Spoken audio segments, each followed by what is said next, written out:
கோடீஸ்வர வர்த்தகர் கிளப் வசந்த உயிரிழப்பில் வெளிவரும் அடுத்த பகிர் தகவல்கள். கட்டடத்தின் உச்சியில் நின்று வேவு பார்த்த உளவாளி, துபாயில் இருந்து வங்கிக்கு வந்த கோடி பணம், நடித்து ஏமாற்றிய பச்சை குத்தும் நபர். ராஜபக்சர்களுடன் நெருங்கிய உறவில் இருந்தாரா கிளப் வசந்த? கொலை குறித்து அதிர்ச்சி தகவல். பல அரசியல்வாதிகளின் கருப்பு பணம் தொடர்பில் கசியும் தகவல். தமிழர் பகுதிக்குள் ஊடுருவிய அத்துரக்கிரிய கிளப் வசந்த கொலையாளிகள், சந்தேக நபர்கள் தொடர்பில் வெளியான முக்கிய தகவல். கட்டுநாயக்க விமான நிலையத்தில் சிக்கிய யாழ்ப்பாண நபர், வெளியான பரபரப்பு பின்னணி. இப்படி ஒரு மோசடியா? சாவகச்சேரி புதிய வைத்தியர் நியமனத்தில் நடந்த தில்லு முல்லு, அர்ச்சனா வெளியிட்ட அடுத்த பரபரப்பு ஆதாரம். வாகன இறக்குமதிக்கு விரைவில் அனுமதி, நாடாளுமன்றத்தில் பெரும் மகிழ்ச்சி செய்தியை அறிவித்தார் அமைச்சர். வைத்தியர் அர்ச்சனாவின் போராட்டத்திற்கு கிடைத்த முதல் வெற்றி, கொண்டு வந்து இறக்கப்பட்ட பாரிய மின்பிறப்பாக்கி. நாட்டு மக்களுக்கு மகிழ்ச்சி செய்தி, சில அத்தியாவசிய உணவுப் பொருட்களின் விலைகளை குறைத்த லங்கா சதோச. தம்மிக்க பெரேராவின் வீடு முற்றுகை, உருவ பொம்மையை எரித்து பெரும் தோட்ட தொழிலாளர்கள் பாரிய போராட்டம். கொக்கு தொடுபாய் பகுதிக்கு விஜயம் மேற்கொண்டுள்ள ஐநா பிரதிநிதி, தோண்ட வெளிவரும் மர்மங்கள். பிரபல வர்த்தகரான கிளப் வசந்த என்று அழைக்கப்படும் வசந்த பெரேராவின் தொடர்பில் கைது செய்யப்பட்டுள்ள பச்சை குத்தும் நிலையத்தின் உரிமையாளர் துலான் சஞ்சயிடமிருந்து மேலும் பல தகவல்கள் வெளியாகியுள்ளன. கொலையாளிகளுக்காக காத்திருந்த கட்டடத்தின் உச்சியில் இருந்து தனது சகோதரனும் உளவு பார்த்ததாக போலீசாரிடம் கூறியுள்ளார். விசாரணையில் அவருக்கும் கொலை திட்டத்தில் தொடர்பு இருப்பது உறுதி செய்யப்பட்டுள்ளது. அவர் பச்சை குத்துவதற்கு படித்திருந்தாலும் ஒரு ஸ்தாபனத்தை திறக்க முடியாத நிலையில் பாதாள உலக உறுப்பினர் ஒருவர் அவருக்கு 16 லட்சம் ரூபாவை கொடுத்து இந்த நிறுவனத்தை ஆரம்பிக்க ஆதரவளித்தார். இதன் திறப்பு விழாவுக்கு சுரேந்திர வசந்த பெரேராவை அழைத்து வர வேண்டும் என்பது நிபந்தனையாகும் என்றும் விசாரணைகளின் ஊடாக கண்டறியப்பட்டுள்ளது. இந்த கொலையுடன் தொடர்புடையவர்களில் பெரும்பாலானோர் பலப்பிட்டிய மற்றும் பெலியத்த பிரதேசத்தைச் சேர்ந்தவர்கள் எனவும் அறிய முடிகின்றது. துபாயில் பதுங்கியிருக்கும் லொக்கு பெடி மற்றும் கொனா கோவிலே சாந்தகின்ற இரு குற்றவாளிகள் சுரேந்திர வசந்த பெரேரா என்ற கிளப் வசந்தவை கொலை செய்யும் நடவடிக்கையை நேரடியாக திட்டமிட்டுள்ளதாகவும் போலீசார் தெரிவித்தனர். எனினும் கொலைக்கான காரணம் இதுவரை வெளியாகவில்லை. துப்பாக்கிச்சூடு நடத்தியவர்கள் வந்த கார் நடந்த சிறிது நேரத்தின் பின்னர் கடுவல கொரதொட்ட வீதியில் கைவிடப்பட்ட நிலையில் கண்டெடுக்கப்பட்டது. காரில் வந்தவர்கள் கொரதொட்டவில் இருந்து வேறொரு வேனில் தப்பிச் சென்ற நிலையில் அந்த வேனும் நேற்று இரவு கண்டுபிடிக்கப்பட்டது. புலட்சிங்கல தெல்மெல்ல பிரதேசத்தில் பாலடைந்த காணியொன்றில் இது விடப்பட்டிருந்தது. அதன் இலக்க தகடுகளும் குற்றவாளிகளால் எடுத்துச் செல்லப்பட்டுள்ளதுடன் போலீஸ் மோப்பநாயை பயன்படுத்தி விசாரணைகள் ஆரம்பிக்கப்பட்டுள்ளன. வேனில் இருந்தவர்கள் இரத்தினபுரி அயகம பகுதியை நோக்கி தப்பிச் சென்றுள்ளதாக தெரிய வந்துள்ளது. மேலும் வேனில் இருந்த 6 கைரேகைகளில் 2 கைரேகைகளை போலீசார் கண்டுபிடித்துள்ளனர். வேனின் முன் இடது சக்கரத்துக்கு அருகாமையில் பெரியத்த பிரதேசம் என்ற முத்திரை காணப்பட்டதை அடுத்து குறித்த வேன் அந்த பகுதியைச் சேர்ந்த ஒருவருடையது என சந்தேகிக்கப்படுகிறது. இதனிடையே பச்சை குத்தும் நிலையத்தின் உரிமையாளர் உட்பட 5 பேரிடம் போலீசார் வாக்குமூலம் பதிவு செய்துள்ளனர். துபாயில் பதுங்கியிருக்கும் லொக்குபெடி மற்றும் கொனா கோவிலே சாந்து ஆகிய இரு குற்றவாளிகளால் நேரடியாக திட்டமிட்டு கிளப் வசந்த என்ற சுரேந்திர வசந்த பெரேராவை செய்யும் நடவடிக்கை மேற்கொள்ளப்பட்டதாக இதுவரையான விசாரணைகளில் தெரிய வந்துள்ளது. கஞ்சிப்பானி இன்றானின் நேரடி தொடர்பு இதுவரை உறுதிப்படுத்தப்படாத நிலையில் துப்பாக்கிச்சூடு நடந்த இடத்தில் கண்டுபிடிக்கப்பட்ட தோட்டா உரைகளில் எழுதப்பட்ட KPI என்ற குறிப்பின் காரணமாக அவர் சந்தேகிக்கப்படுகின்றார். இதுவரை மேற்கொள்ளப்பட்ட விசாரணைகளில் டெட்டு குத்தும் நிலையத்தின் உரிமையாளர் அவ்வப்போது 10 லட்சம் ரூபாய் பணத்தை பெற்றுக் கொண்டுள்ளதாக தெரிய வந்துள்ளது. அதுருக்கிரியவில் கடந்த திங்கட்கிழமை கிளப் வசந்த என்ற நபர் அரசியல்வாதிகளின் பெருமளவிலான கருப்பு பணத்தை மறைத்து வைத்திருந்ததாக பலத்த சந்தேகம் எழுந்துள்ளது. இவர் ராஜபக்ஷ குடும்பத்துடன் மிக நெருக்கமான உறவை பேணி வந்தவராகவும் தகவல்கள் வெளியாகியுள்ளன. குறித்த கொலை சம்பவத்திற்கு நீண்ட காலத்திற்கு முன்பே ராஜபக்ஷ குடும்பத்துடன் தொடர்புடைய கருப்பு பணம் வசந்த மூலம் கொழும்பு பங்குச் சந்தையில் செலுத்தப்பட்டதாக குற்றச்சாட்டுகள் முன்வைக்கப்படுகின்றன.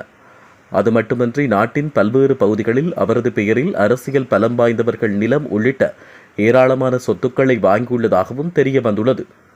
இந்நிலையில் அரசியல்வாதிகளின் கருப்பு பணத்தின் ஆதாரத்தை மறைக்க இந்த சம்பவம் நடந்திருக்கலாம் என பலரும் சந்தேகம் வெளியிட்டுள்ளனர். 8ஆம் தேதி திங்கட்கிழமை இடம்பெற்ற துப்பாக்கிச்சூட்டு சம்பவத்தில் இருவர் உயிரிழந்த நிலையில் பலர் காயமடைந்து வைத்தியசாலையில் அனுமதிக்கப்பட்டுள்ளனர். இந்த துப்பாக்கிச்சூட்டு சம்பவத்துடன் தொடர்புடைய பிரதான சந்தேக நபர்கள் மன்னாருக்கு சென்று தலைமன்னாரூடாக இந்தியாவுக்கு தப்பிச் செல்ல உள்ளதாக புலனாய்வுத்துறை அதிகாரிகளுக்கு ரகசிய தகவல் கிடைத்துள்ளதாக புலனாய்வு செய்திகள் தெரிவிக்கின்றன. துப்பாக்கிச்சூடு சம்பவத்தோடு தொடர்புடைய சந்தேக நபர்கள் மன்னாருக்கு சென்று இந்தியாவிற்கு கடல் மார்க்கமாக தப்பிச் செல்ல சந்தர்ப்பங்கள் உள்ளன. இதன் அடிப்படையில் மன்னாருக்கு செல்லும் பிரதான பாலத்தடியில் விசேட ராணுவ சோதனை சாவடி அமைக்கப்பட்டுள்ளது. மேலும் வேறு மாவட்டங்களில் இருந்து மன்னாருக்குள் நுழைகின்ற சந்தேகத்துக்கிடமான வாகனங்கள் சோதனைக்குட்படுத்தப்படுவதாகவும் அங்கிருந்து கிடைக்கும் செய்திகள் தெரிவிக்கின்றன.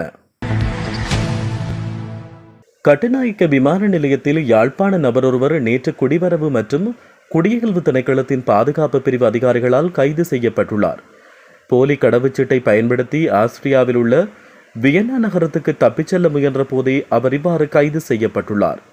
யாழ் தெல்லிப்பளை பகுதியைச் சேர்ந்த 39 வயதுடையவரே இவ்வாறு கைது செய்யப்பட்டுள்ளார். சந்தேக நபர் நேற்றிரவு இந்தியாவுக்கு சென்று பின்னர் அங்கிருந்து ஆஸ்திரியாவில் உள்ள வியன்னா நகரத்துக்கு தப்பிச் செல்வதற்காக கட்டுநாயக்க விமான நிலையத்திற்கு வருகை தந்துள்ளார். இதன்போது குடிவரவு மற்றும் குடியகல்வு திணைக்களத்தின் பாதுகாப்பு பிரிவு அதிகாரிகளால் மேற்கொள்ளப்பட்ட சோதனை நடவடிக்கையில் சந்தேக நபரின் கடவுச்சீட்டு போலியானது என்பது உறுதி செய்யப்பட்டது. இதையடுத்து சந்தேக நபர் கைது செய்யப்பட்டுள்ள நிலையில் சந்தேக நபரிடம் மேற்கொள்ளப்பட்டிருந்த விசாரணையில் தரகர் ஒருவரிடம் 90 லட்சம் ரூபாய் பணத்தை கொடுத்து இந்த போலி கடவுச்சீட்டை தயாரித்துள்ளதாக தெரிய வந்துள்ளது. கைது செய்யப்பட்ட சந்தேக நபர் மேலதிக விசாரணைகளுக்காக கட்டுநாயக்க விமான நிலைய குற்றப்புலனாய்வு பிரிவிடம் ஒப்படைக்கப்பட்டுள்ளார். சட்டத்தின்படி தற்போதும் நான் தான் யாழ் சாவகச்சேரி ஆதார வைத்தியசாலையின் வைத்திய அத்தியட்சகர் என வைத்தியர் அர்ச்சுனா தெரிவித்துள்ளார். இதற்கு ஆதாரமாக அவர் வெளியிட்டுள்ள காணொலியொன்றிலேயே இதனை கூறியுள்ளார். குறித்த காணொலியில் அவர் மேலும் தெரிவிக்கையில், வைத்தியர் சமன் பத்திரன யாழ்ப்பாண தமிழ் சமூகத்தை குழப்பும் வகையிலான அரசியல் நடவடிக்கைகளை தொடர்ச்சியாக மேற்கொண்டு வருகிறார். இப்படியான புள்ளிகளால் தான் தமிழ் சமூகத்துக்கு அழிவு ஏற்பட்டது. சமூக மருத்துவத்தில் பட்டம் பெற்ற வைத்தியரான கோபாலமூர்த்தி ரஜீவை சாவகச்சேரி ஆதார வைத்தியசாலையின் புதிய வைத்திய அத்தியட்சகராக சமன் பத்திரன நியமித்துள்ளார். ஆனால் அவருக்கு அதற்கான அதிகாரம் இல்லை என இவர் தெரிவித்துள்ளார். இலங்கைக்கு எந்தவொரு பிரச்சனையும் ஏற்படாத வகையில் விசேட வேலை திட்டத்தின் கீழ் வாகன இறக்குமதியை ஆரம்பிக்க எதிர்பார்த்துள்ளதாக நிதி ராஜாங்க அமைச்சர் ரஞ்சித் சியம்பலாப்பட்டியே தெரிவித்துள்ளார். நாடாளுமன்றத்தில் இன்று புதன்கிழமை உரையாற்றிய போதே அவர் இதனை கூறியுள்ளார். இதன்படி ஆகஸ்ட் மாதம் முதல் வாகன இறக்குமதியை ஆரம்பிக்க அரசாங்கம் எதிர்பார்த்துள்ளதாகவும் அமைச்சர் மேலும் தெரிவித்தார்.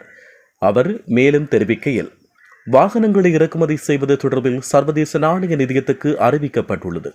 ஆகஸ்ட் மாதத்துக்கு பின்னர் வாகன இறக்குமதி ஒரு குறிப்பிட்ட வரிசையில் முன்னெடுக்கப்படும் என்று சர்வதேச நாணய நிதியத்துக்கு தெரிவிக்கப்பட்டுள்ளது.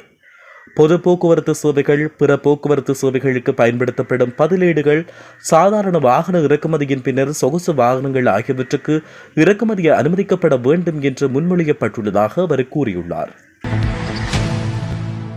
சாவகச்சேரி ஆதார வைத்தியசாலைக்கு தற்காலிக மின்பிறப்பாக்கியை வழங்கி வைத்துள்ளதாக நாடாளுமன்ற உறுப்பினர் அங்கஜன் ராமநாதன் தெரிவித்துள்ளார். சாவகச்சேரி ஆதார வைத்தியசாலையில் விபத்து மற்றும் சத்திர சிகிச்சை பிரிவு உள்ளிட்ட பிரிவுகளுக்கான மின்சார மாற்றீடுகள் இல்லாத நிலை தொடர்பில் கடந்த சில நாட்களாக பேசப்பட்டு வந்தது. அதன் அடிப்படையில் மேலதிக மின்பிறப்பாக்கியின் அவசியத்தை கருத்தில் கொண்டு வைத்தியசாலைக்கு தற்காலிக அடிப்படையில் பெற்றுக் கொடுக்க முயற்சி எடுத்திருந்தேன். அதன் அடிப்படையில் இன்றைய தினம் 150 கிலோவாட் வலுவுடைய மின்பிறப்பாக்கி ஒன்று தற்காலிக அடிப்படையில் வைத்தியசாலை நிர்வாகத்திடம் கையளிக்கப்பட்டுள்ளது. இந்த மின்பிறப்பாக்கி சாவகச்சேரி ஆதார வைத்தியசாலையின் தற்போதைய பதில் வைத்திய அத்தியட்சகர் வைத்தியர் கோபாலமூர்த்தி ரஜீவ் பொறுப்பேற்றுக் கொண்டார். இதன்போது நிரந்தர மின்பிறப்பாக்கியை பெற்று வைத்தியசாலையில் பொருத்துவதற்கான ஏற்பாடுகள் நடைபெற்று வருகின்றன. அதற்கான அறையொன்றை அமைக்கும் பணிகள் தற்போது முன்னெடுக்கப்பட்டு வருவதாகவும் வைத்தியர் கோபாலமூர்த்தி ரஜீவ் தெரியப்படுத்தினார் என நாடாளுமன்ற உறுப்பினர் அங்கஜன் ராமநாதன் குறிப்பிட்டுள்ளார். நாட்டில் சில அத்தியாவசிய உணவுப் பொருட்களின் விலைகள் குறைக்கப்படுவதாக லங்கா சதோச நிறுவனம் அறிவித்துள்ளது. அதன் அடிப்படையில் நேற்றைய தினம் முதல் நடைமுறைக்கு வரும் வகையில் இந்த விலை குறைப்பு நடைமுறைக்கு கொண்டு வரப்பட்டுள்ளது. இலங்கையின் வர்த்தக மற்றும் உணவு பாதுகாப்பு அமைச்சகத்தின் ஆலோசனையின்படி இந்த முடிவு எடுக்கப்பட்டுள்ளதாக கூறப்படுகிறது. மேலும் முதன்முறையாக முட்டை மீதான வரியை அரசாங்கம் நடைமுறையாக்கியமையால் பெருமளவில் உள்ளூர் முட்டைகளின் விலை அதிகரிக்கும் என அகில இலங்கை முட்டை உற்பத்தியாளர் சங்கத்தின் செயலாளர் ரட்னசிறி அழகக்கோன் தெரிவித்துள்ளார். பெருந்தோட்ட நிறுவனம் ஒன்றின் தலைவரும் தொழிலதிபருமான தம்மிக்க பிரேராவின் வீட்டிற்கு முன்பாக பாரிய ஆர்ப்பாட்டம் ஒன்று முன்னெடுக்கப்பட்டுள்ளது. பெருந்தோட்ட தொழிலாளர்களுக்கு 1700 ரூபாய் சம்பள அதிகரிப்பை வழங்க கோரிக்கை இந்த ஆர்ப்பாட்டம் முன்னெடுக்கப்பட்டுள்ளது. இலங்கை தொழிலாளர் காங்கிரசின் ஏற்பாட்டில் இந்த போராட்டம் நடத்தப்பட்டுள்ளது. முன்னதாக இலங்கை தோட்டத்துறைமார் சங்கம் கட்டிடத்திற்கு முன்பாக இந்த ஆர்ப்பாட்டம் இடம்பெற்றதுடன் இதில் ஆயிரக்கணக்கான பெருந்தோட்ட தொழிலாளர்கள் பங்கேற்றனர். இதன்போது உருவப்பொம்மையை எரித்து போராட்டக்காரர்கள் தமது எதிர்ப்பை தெரிவித்தனர். இதனால் அந்த பகுதியில் பதற்றம் ஏற்பட்டதோடு பாதுகாப்பு பலப்படுத்தப்பட்டுள்ளமை குறிப்பிடத்தக்கது. பெருந்தோட்ட தொழிலாளர்களின் நாளாந்த சம்பளத்தை 1700 ரூபாவாக அதிகரிக்கும் வகையில் தொழில் அமைச்சரினால் அண்மையில் வர்த்தமானி ஒன்று வெளியிடப்பட்டது. எவ்வாறாயினும் இந்த வர்த்தமானி அறிவிப்புக்கு தடை விதிக்குமாறு கோரி உயர் நீதிமன்றத்தில் முதலாளிமார் சம்மேளனம் வழக்கொன்றை தாக்கல் செய்திருந்தது. இந்நிலையில் குறித்த வர்த்தமானி அறிவித்தலுக்கு இடைக்கால தடை விதித்து உயர் நீதிமன்றம் உத்தரவிட்டுள்ளது. ஐக்கிய நாடுகள் சபையின் மனித உரிமைகள் அலுவலர் லூடியானா செல்ரின் அகிலன் முல்லைத்தீவுக்கான விஜயம் ஒன்றை மேற்கொண்டிருந்தார். இந்த நிலையில் கொக்கு தொடுவாய் பகுதியில் கண்டுபிடிக்கப்பட்ட மனித புதைக்குழி அகழ்வு இடத்திற்கு நேற்று பிற்பகல் அவர் நேரடியாக சென்று பார்வையிட்டார்.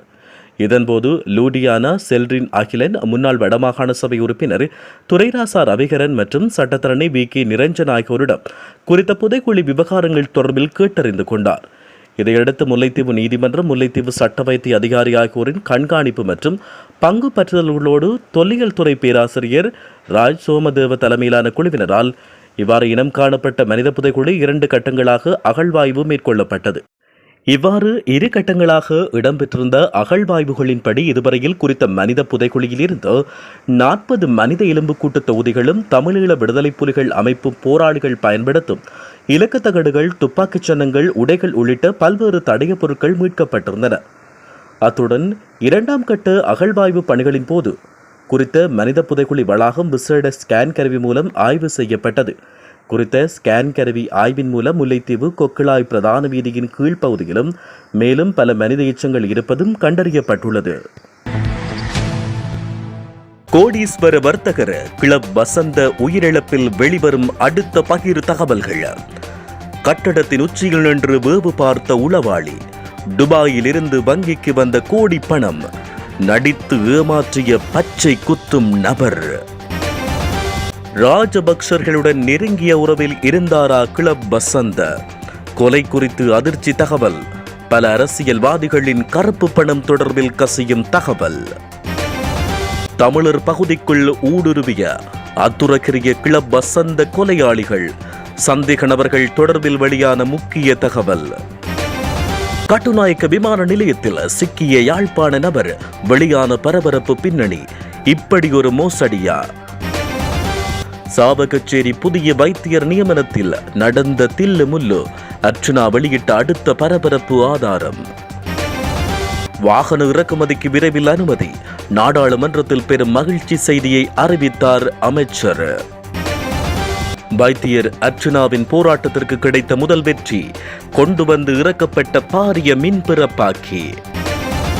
நாட்டு மக்களுக்கு மகிழ்ச்சி செய்தி, சில அத்தியாவசிய உணவுப் பொருட்களின் விலைகளை குறைத்த லங்கா சதோச. தம்மிக்க பெரேராவின் வீடு முற்றுகை, உருவ பொம்மையை எரித்து பெருந்தோட்ட தொழிலாளர்கள் பாரிய போராட்டம். கொக்கு தொடுவாய் பகுதிக்கு விஜயம் மேற்கொண்டுள்ள ஐநா பிரதிநிதி, தோண்ட வெளிவரும் மர்மங்கள்.